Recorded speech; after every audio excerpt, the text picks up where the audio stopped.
So, Asobo has had another developer stream addressing Flight Simulator 2024. What's up, guys? Timebot here.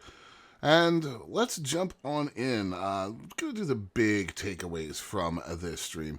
Now, Jörg Newman, head of Microsoft Flight Sim, basically said it was an awful launch and we apologize. There's a lot more discussion than that, but the basic gist of it is they know that they screwed up. They apologize. They're trying to move past it. Honestly, there's not a lot more they can do but apologize. They are going to give us 4 free apology planes. That's going to be the Cessna 185F and the Cap 4 Palestina. Those are the 2 confirmed right now. We don't know what the other 2 are going to be. So, while I wish the game had launched in a better state, and while this does feel somewhat like a, hey guys, we're sorry, please forgive us, here's some free candy, I will take 4 free planes. Especially because the sim is in a much better place now than it was when it launched. Now, they did say that a lot of the problems they were having were the content delivery system, basically just getting overwhelmed with too many requests. They had a couple graphs up that showed the first couple days of launch, and you can clearly see the spikes and where they added capacity. Now, I still don't think that's an excuse for them really not adding enough capacity. 200,000 players, come on, guys. But they have kind of showed us on the back end what failed, which at least gives me some hope that they do know where their system vulnerabilities are and that they are going to kind of future-proof.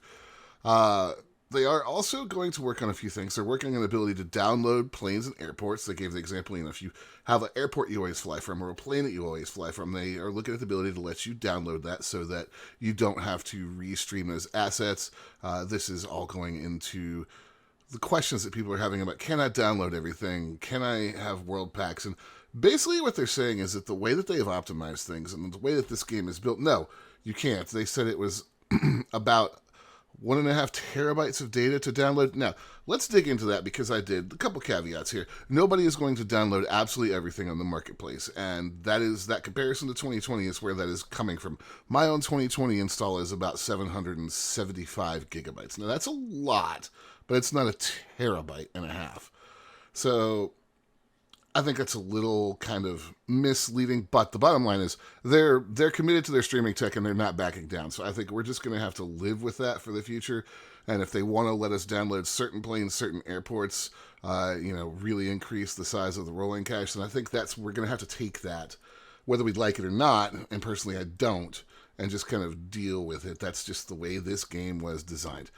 They have a big patch 3, coming out on 10th or 12th of December. A lot of fixes that they want in it. They're still working on low-res world textures being partially fixed. It's still in progress. They have a couple different things that are causing problems. They're trying to fix that. Now, on the console side, they have a whole other list of things going on. They're running into RAM limitations on the Xbox, is basically what it seems to be. So, a lot of things that they want to fix. They're talking about these things. They have the store is going to be pushed back until 2025 now, which is disappointing. I was really hoping to start digging into what the third-party add-on community could put into this game because, as we discussed in a previous video, with the way that they've now fully integrated walking around, it opens up some really interesting opportunities. So I was hoping to see that, but alas, we are not going to see that until 2025. But maybe, fingers crossed, that means that they take their time and when the store goes in, that it is implemented and that it works correctly, and that we don't all have to wipe our community folders because it just makes the game not load anymore. The other thing they talked about is that they are going to start doing some world updates again. I think Brazil was the first one that they said is coming.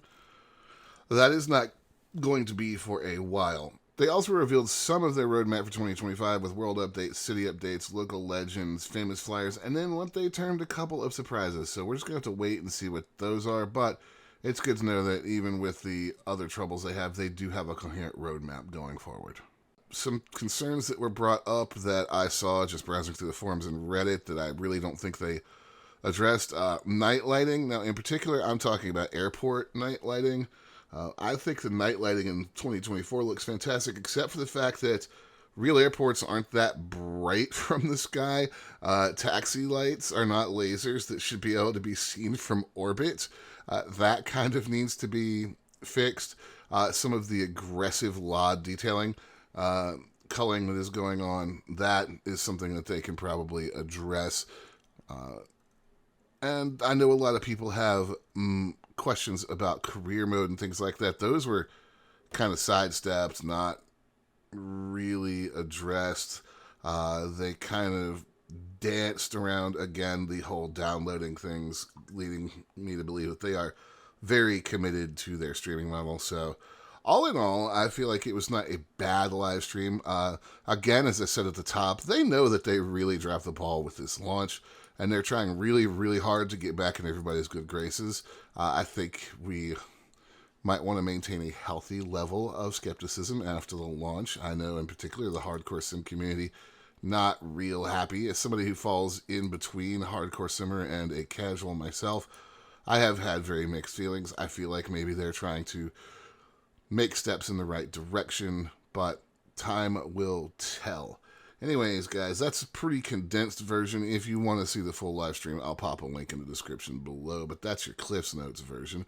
What do you guys think? Leave it in the comments below. Like and subscribe if you found the video helpful. It really helps the channel out. And if you're here to the end, I appreciate it, because watch time is one of them key metrics, as they say on YouTube. I'm Dinebot. I'll see you guys next time.